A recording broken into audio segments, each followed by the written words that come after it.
Iya. Catatan saya hari ini. Cuman satu berita Pak Paul, ini kanal Anak Bangsa ini punyanya si Rudy Kamri disita polisi Pak.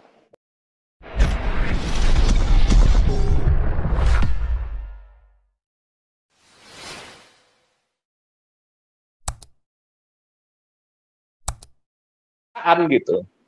Ya, tapi kalau memang itu pilihan Libanon, ya pastilah. Kalau itu pilihannya Hezbollah, Libanon akan kembali ke zaman batu, Pak Paul. Gitu kira-kira. Oke, itu dulu Pak Paul, biar kita tunggu yang lain dulu untuk Ini bicara. kalau benar-benar perang kelar ini Lebanon ini, semua rata semua ini. Saya kira nggak punya nyali Lebanon ini, cuman keretakan aja kemarin baru pertama aja, ya. Soalnya gini ya, ada fitnah-fitnah Israel itu mau menggenosida Gaza, geblek ini ya. Israel itu waktu mau bunuh presiden Iran itu jitu sekali loh. Nggak perlu semuanya itu dihabisin. Satu helikopter saja. Israel itu mau bunuh apa itu jenderalnya Iran, cukup ditembak, gedung sebelahnya utuh, gedungnya yang ada jenderal itu yang mati, yang hancur. Israel kemarin mau bunuh komandannya itu Hezbollah, itu cuma ditembak aja sekali, mobilnya itu yang hancur. Sekitarnya aman-aman aja. Jadi kalau Israel itu mau niat mau menghabiskan Hamas, ya itu hanya itu saja yang dihabisin, nggak ada. Hamas itu ya kalau sampai 35.000, 40.000 yang mati, yang bunuh ya Hamas sendiri, itu orang Palestina itu, ya orang Palestina sendiri yang bunuh, ya saudara ya. Jadi jangan Saya goblok. tambahin catatan saya boleh Pak Paul? Ya boleh Pak Andi. Catatan saya hari ini. Cuman satu berita Pak Paul, ini kanal Anak Bangsa ini punyanya si Rudy Kamri disita polisi Pak. Lucu saya dengarnya kemarin. Anyway, nah kita ini ngomong-ngomong ya, kok nggak ada suara ini dari Mahfud Abbas. Mahfud Abbas ini kan Mahmud Abbas. Ini kan secara legal kan dia masih presidennya orang-orang Palestina. Nah, kok ini sekarang si Mahmud Abbas ini kok bungkam mulutnya, nggak diajak negosiasi, nggak diajak apa. Jadi memang nggak tahu deh, nggak ngerti deh itu ada apa. Satu, kedua, Israel bilang 60% Hamas sudah di-eliminate, sudah dihancurkan. Jadi pertanyaannya, yang 40% ini kemana? Udah escape keluar ke Mesir atau kemana nih? Nah, ini bahaya. Nah, mereka bisa tumbuh lagi, ya kan? Nah, tadi Pak Paul bilang TNI mau nolong, mau ngapain TNI di sono? Mau bunuh diri, ditembak sama Israel.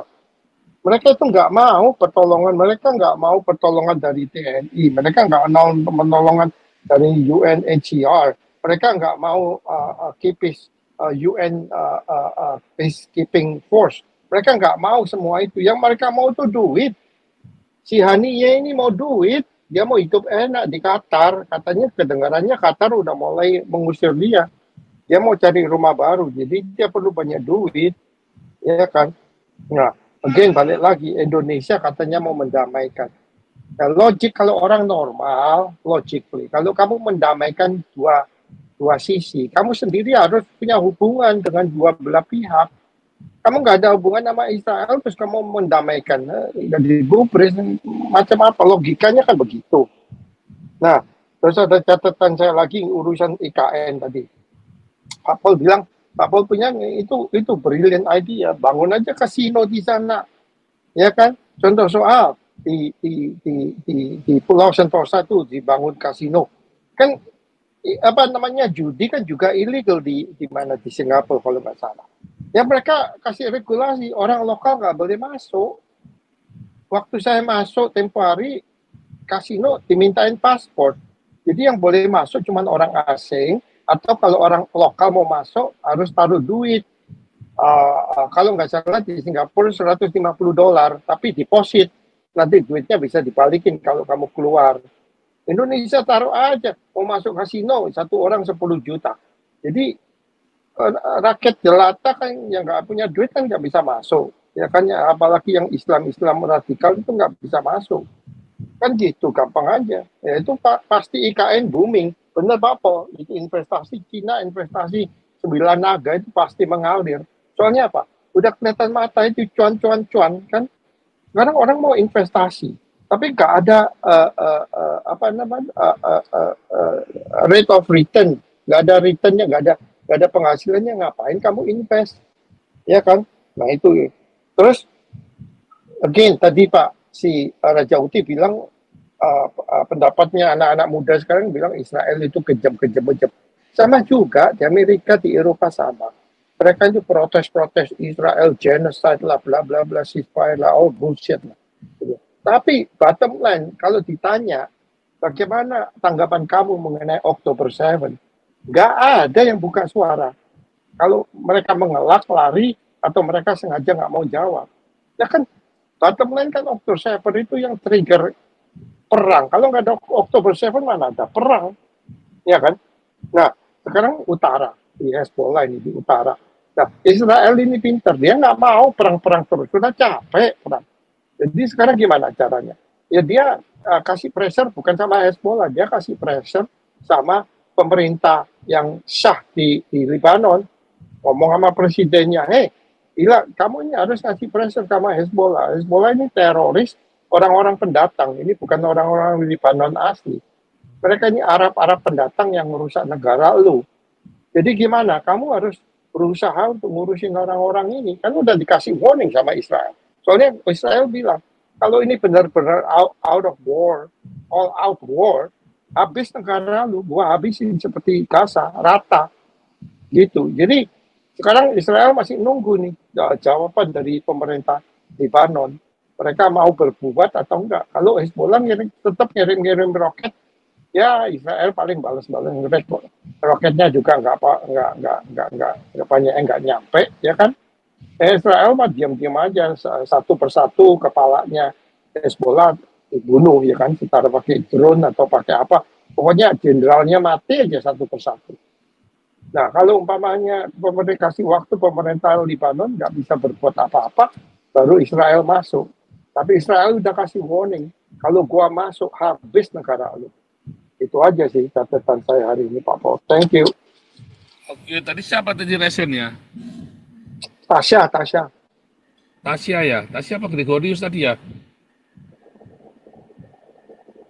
Ya, Gregorius kalau mau masuk. Gregorius? Iya Pak, oke lah, saya sebentar. Tapi kita kasih ke Tasya dulu aja Pak, nggak apa-apa Pak. Oke, ini Lanjut Tasya aja. lalu Ibu Dora ya. Lalu Gregorius ya. Silakan. Oke, salam Pak Pastor, salam semuanya. Saya cuma mau memberikan beberapa pandangan ya Pak ya. Pertama, saya melihat di lapangan ini bahwa sepertinya untuk kembali ke budaya asal seperti pemakaian kebaya dan sejenisnya itu sudah mulai ya Pak ya. Tadi pagi itu ada upacara ya SMA dekat tempat saya tinggal. Memang ada beberapa yang masih tetap pakai jilbab ya, tapi mereka sudah mulai pakai kebaya Pak. Kalau kemarin itu upacara mereka nggak mau Pak pakai kebaya atau sejenisnya Pak. Terus perempuan-perempuannya udah nggak dipaksa lagi untuk memakai, ini nggak tahu ya kalau SMA dekat rumah saya ya. Tapi kalau tempat daerah lain saya kurang tahu ya perkembangannya.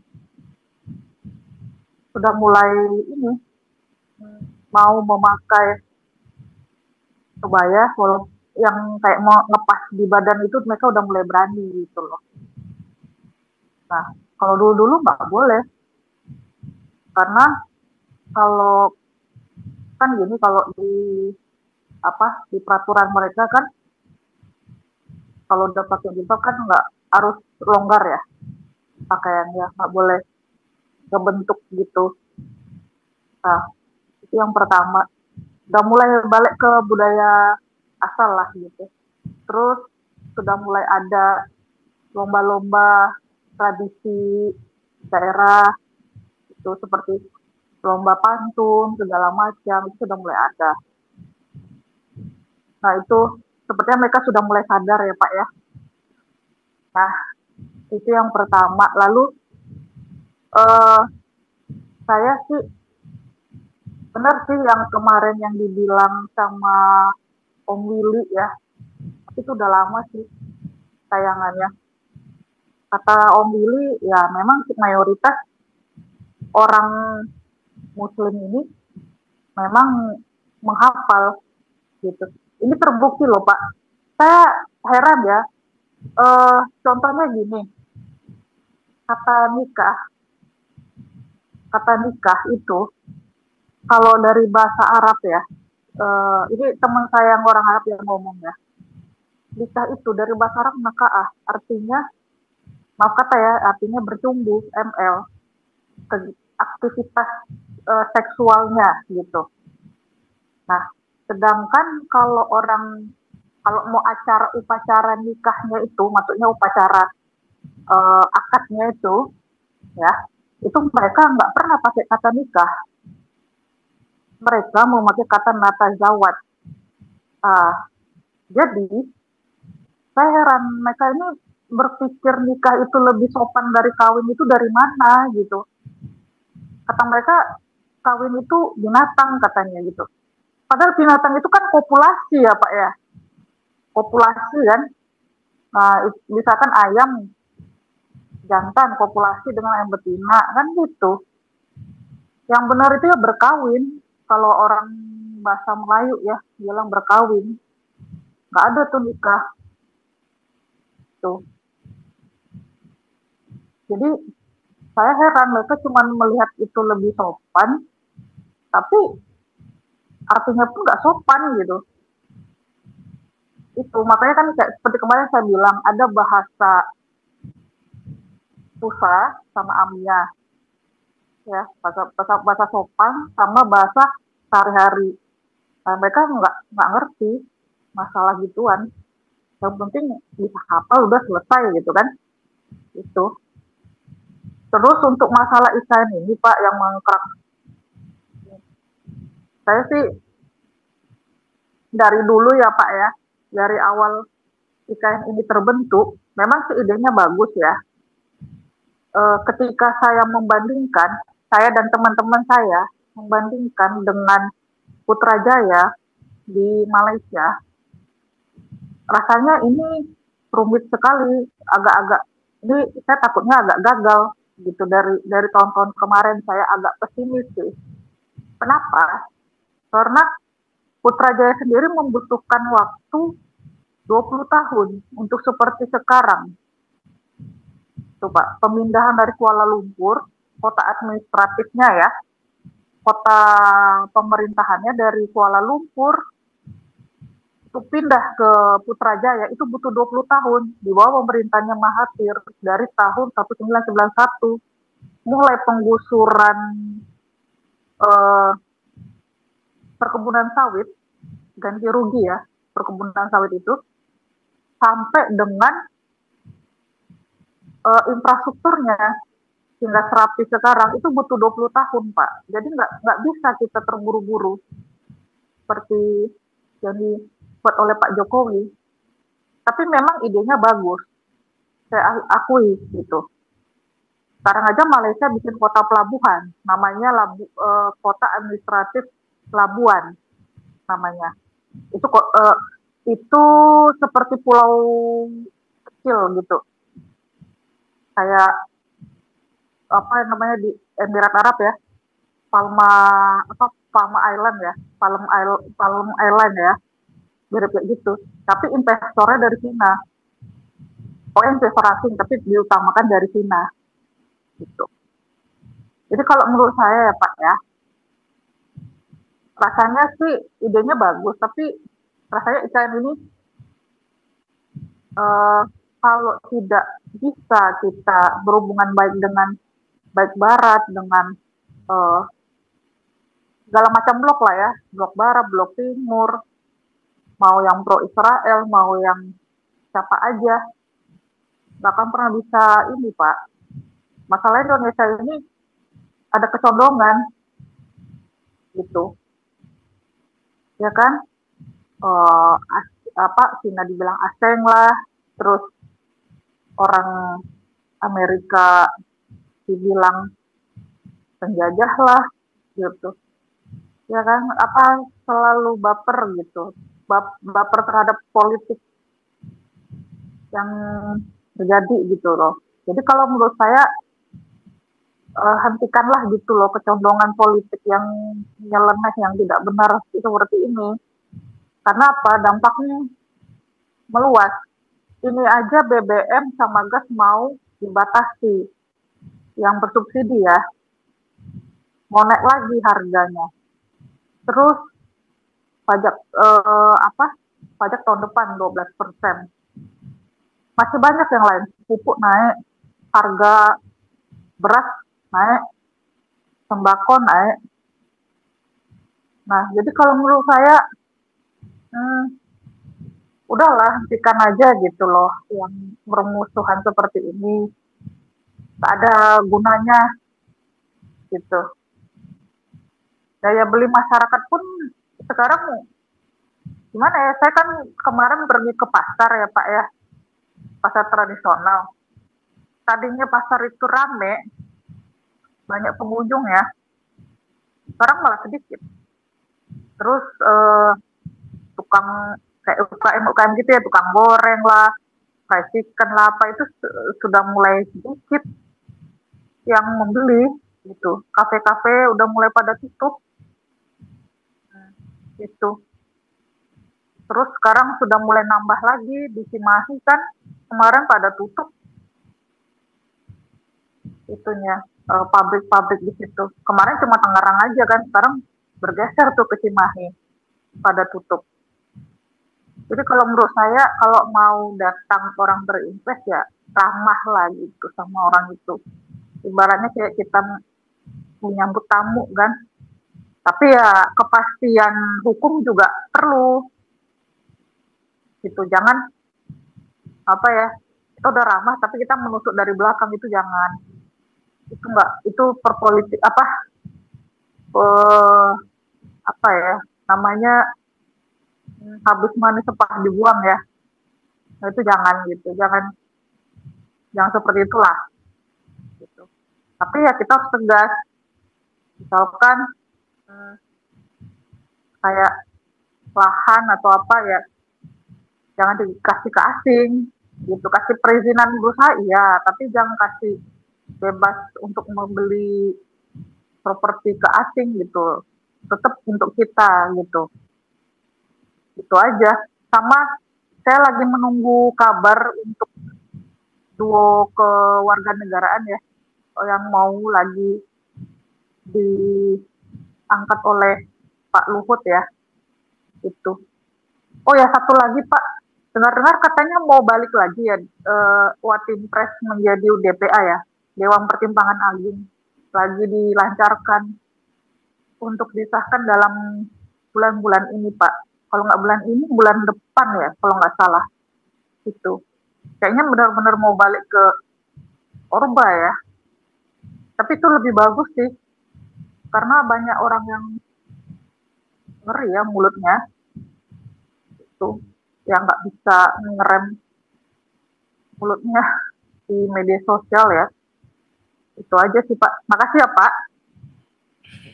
Luar biasa, Bu Dora langsung. Ini Bu Dora nih. Salam Pak Paul, salam semuanya. Makan, Tadi, Bu Dora. tadi saya sudah dengar dari Pak Toba ya, itu benar sekali yang dijelaskan Pak Toba mengenai salah satu ya, bagaimana pemerintah Indonesia yang ikut campur sebelum terjadi perang peristiwa 7 Oktober ini ya Pak Paul, mereka membangun rumah sakit, sekolah-sekolah di Palestina, dan pergerakan sosial-sosial yang menentang dan membuat pergerakan Free Palestina itu di sini juga di sini juga dipaparkan ya. Itu benar yang dijelaskan Pak Toba tadi. Makanya saya heran pemerintah Indonesia spesial Pak Jokowi ya, yang selalu dengan patriot membuat pernyataan pidato Indonesia negara besar, Indonesia negara kuat, bla bla bla bla bla bla. Tapi nyatanya semuanya omdo ya. Mengenai soal IKN pun tadi Pak Toba jelaskan itu benar, karena tanggal 27 Juni kemarin Ibu Menlu datang ke Austria dan lanjut ke Slovenia, Uncekian, mereka berarti minta hubungan diplomatik, berarti kan minta bantuan dong. Jadi Eropa udah pada tidak mau, itu benar yang kata Pak Toba tadi. Yang mengenai itu ya, terus yang mengenai bagaimana Indonesia akan bangkit ekonominya sekian persen. Di Eropa aja kita sejak penanggulangan pandemi COVID aja naiknya ekonomi itu kita udah bersyukur 2% ya Pak Paul. Nah ini Jokowi memberi semangat, istilahnya semangat tanpa fondasi, tanpa lihat kondisi dan finans Indonesia itu sendiri. Jadi presiden sendiri sudah membohongi rakyatnya gitu ya. Saya herannya rakyat Indonesia masih banyak yang tercekok. Oke lah, banyak yang juga yang sudah tahu ini, tapi masih banyak yang tercekok oleh idealis dan semangat daripada omongan doang ini aja. Nah, yang saya tidak heran dari pertama saya bilang Indonesia akan bubar karena kebanyakan, untungnya kita yang di Zoom ini kita memberitakan dari dua pihak ya, yang dari Eropa memberikan, yang dari Amerika memberikan, yang dari Indonesia sendiri. Jadi yang punya wawasan itu akan memberitakan ini semua.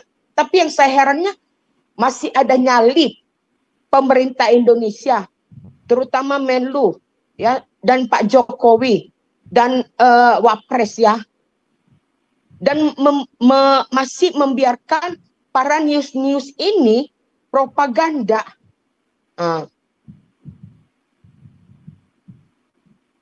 Jadi kewenangan dan kebijaksanaan Pak Jokowi, saya dulu semangat loh waktu pertama kali Pak Jokowi dipilih presiden. Tapi semakin lama saya lihat kinerjanya, ya semakin saya dan saya dengar news bagaimana pengangkatannya akhirnya dari kadrun juga, simpati saya semakin banyak berkurang ya. Semakin saya lihat kenyataan dari news yang saya dapat, ya berarti Indonesia ini ya akan bubar juga suatu waktu. Tidak heran ya. Saya tidak menginginkan, tapi tidak heran. Itu aja Pak Paul. Ya, Gregorius lanjut. Mana nih Gregorius nih? Oh hilang.